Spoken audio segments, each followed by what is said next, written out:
Thich Dieu Thien, and tell us a little bit about how you became an awakened Zen master and what led to the establishment of the Universal Door Meditation Center.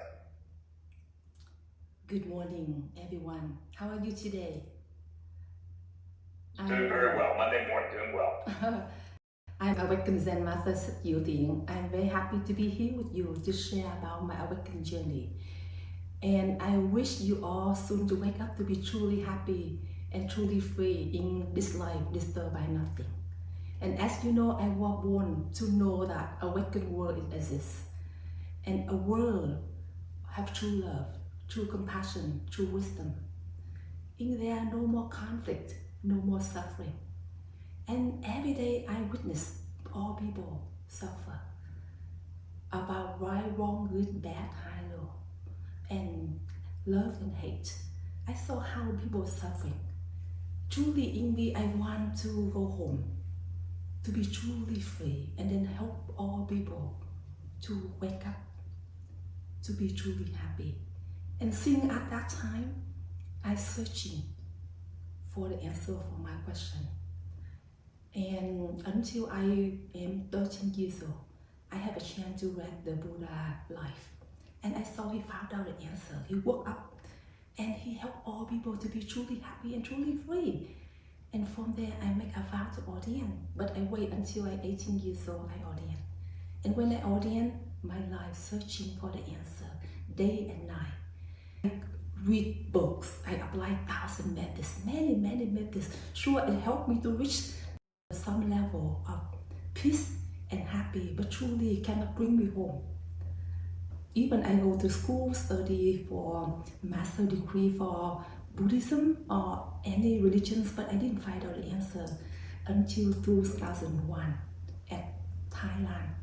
I truly sat down in meditation center, truly look within, truly stay to know myself for 8 days.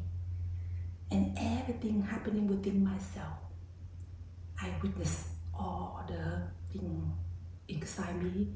I know all people, why they suffer and why they are not truly happy. And finally, I woke up and then go back to my world. And the world have true love and true compassion and true wisdom. And all the suffering, the attachment fall apart. And from that moment, I make a vow to walk into the world, to wake the world up. And then after that, open the Universal Door Meditation Center in 2003. Thank you for sharing your own personal journey. And Suzanne, also, chime in here and tell us a little bit about kind of what the programming looks like at the Universal Door Meditation Center. So I was meditating for 46 years, and at the end of all of that meditation, I was still stuck.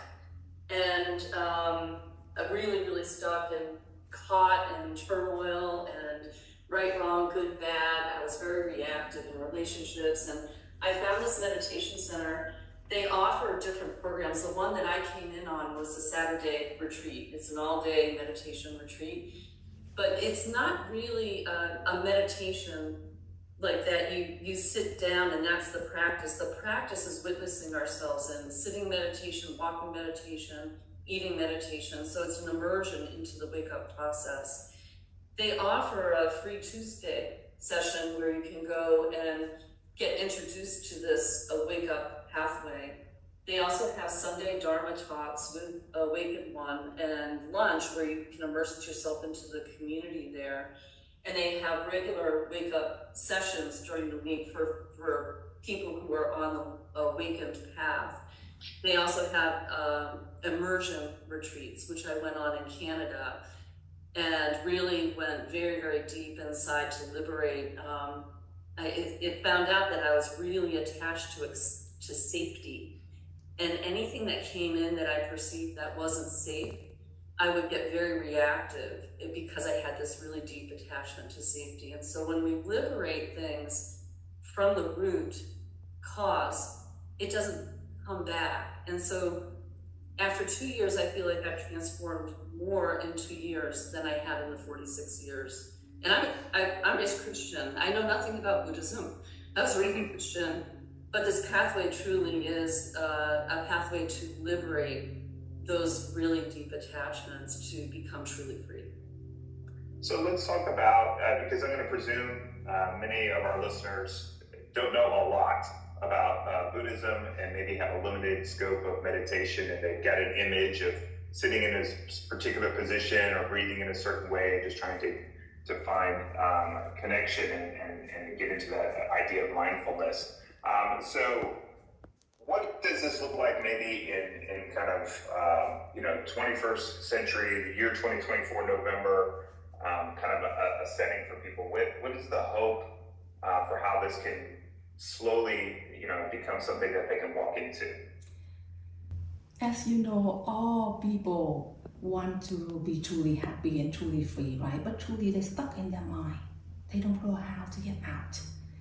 And that's why you need to have awakened one. It means they already go through that process to wake up and liberate all the suffering. And awakened one will know, each person very clear, who are they, what's happening within their mind. Easy for me to see, to wake them up. When you wake up, and then you can start to see all the voice in your head, all the attachment in yourself is not real. And why there? Just fall apart. Because we believe that real. We believe all attachment is real, all voice in ourselves is real, all suffering is real, but truly it's not real. But the reason we don't see that because we don't wake up yet. Like you are in the dream world, yeah? In the dream you think all dream is real, right? But when you wake up, you realize that that is not real, and from there you are free. For me, easy for me to see each person, and I saw what part they stuck, and easy for me to wake them up. And then when they wake up, they experience for their own. They know all voices is not real, all attachment is not real, all suffering is not real, and then will fall apart. And from there, truly happy and truly free. It's interesting, and it's a word that I've used a time, but you both have used the word stuck. And sometimes we can feel like we're just stuck, and maybe our awareness of that word isn't necessarily the one that comes to mind, but just that idea of just feeling kind of like either not aware of what kind of options they have or what kind of next steps they have, but just feeling kind of, I'll use the word kind of paralyzed in a way. And so you both talk about that idea of stuck, some of these different voices that come to you, and we get that through information, right? Like we just have so much information, so many things coming at us in so many different directions, that it can be overwhelming. And so I think it's very timely with, it's a good practice no matter what, but it's timely kind of maybe with what we're facing right now. So if someone were beginning their meditation practice right now, I was interested in kind of what else could I maybe do to help myself? What's kind of that first step? What advice would you guys have for them? Yes, when we stuck, we are in don't know, right? And we create more problem, right? Wake up meditation, I help you to develop the knowing within each person. The knowing not interfere with the human mind. The knowing can know the human mind running. And then from there, the knowing let you know who you truly are. You are the witness, the knowing. You are not the voice in your head. You are not the stuck. And from there, the inner light on. And then from there, all stuck fall apart. And the knowing let you know what next, what to do. Not the human mind let you know what to do. So from there, step by step, I will help everybody to develop the knowing. The knowing already there in you, in everybody, regardless of background, religions, and gender. And when the knowing develop, and then from there the light on, all the darkness disappear. And like the sun rise, all the cloud and the darkness fade. You see? And from that moment, each person experience for themselves. They know how their life change. And they know their mind, their body change. It's the change right away, immediately. That's what I offer to help people to go back to their true self, to develop the knowing. So Michael, the first step would be, for this pathway, is to come and to meet a Awakened Zen Master. because there's an awakened potential in each person. And when that is woken up, that starts to create this inner space where we can start to witness ourselves and build this more stable platform so we can start to challenge the thoughts that are in our mind. And then working with her, it's an interactive process that those start to liberate. And that's where this true serenity and freedom comes in. We build our own prison. We have to take down the prison that we've got inside us, right?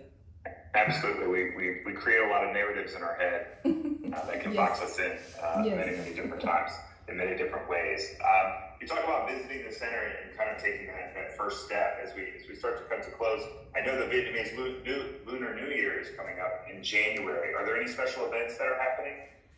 You know, Vietnamese, the New Year like for the forever spring. It means to be happy forever, right? The meaning of New Year, right? When the New Year comes, I refresh. I help people to refresh the clear mind. You know, sometimes inside ourselves have a lot of stuff. We need to be clear. You need to go back to clear mind and liberate all the busy mind, right? And that's the meaning of New Year. And from there, I gave them an envelope. You see, the envelope in there have the awake poem. Each person receive the envelope and they open. They will see in each poem can reflect their life. And for that year, everybody feel really connected to the poem. Maybe we welcome you come that day too, right? And also that the New Year have the firecrackers, right? The meaning of firecrackers means when we light in the firecrackers and then they explode, right? Look like wake up and all attachment fall apart. And then after that, they receive the message and they are truly clear and can come home with a happy family between husband and wife, parent, children, and co-worker to start the new year with forever spring. The past gone, the future not come, the present to be truly happy, to truly free. That is the meaning of the new year. Well, I want to thank you both for being with us this morning and giving us a glimpse into kind of this next step, or this kind of pathway that we can elect ourselves to be a part of, and at least to learn more about. And that's a key tenet of Amplified Houston, is making sure that we're putting voices to opportunities and to ways of thinking and ways of life and choices that we make here in Houston. So thank you both for being with us this morning. We really appreciate it, and I know that we'll spend more time learning. Now, like I said, I think this could be even a larger topic once we get into the new year, so maybe we'll be able to welcome you guys here in the spring. So thank you both for being with us this morning. Thank you. Thank you so much. Thank you.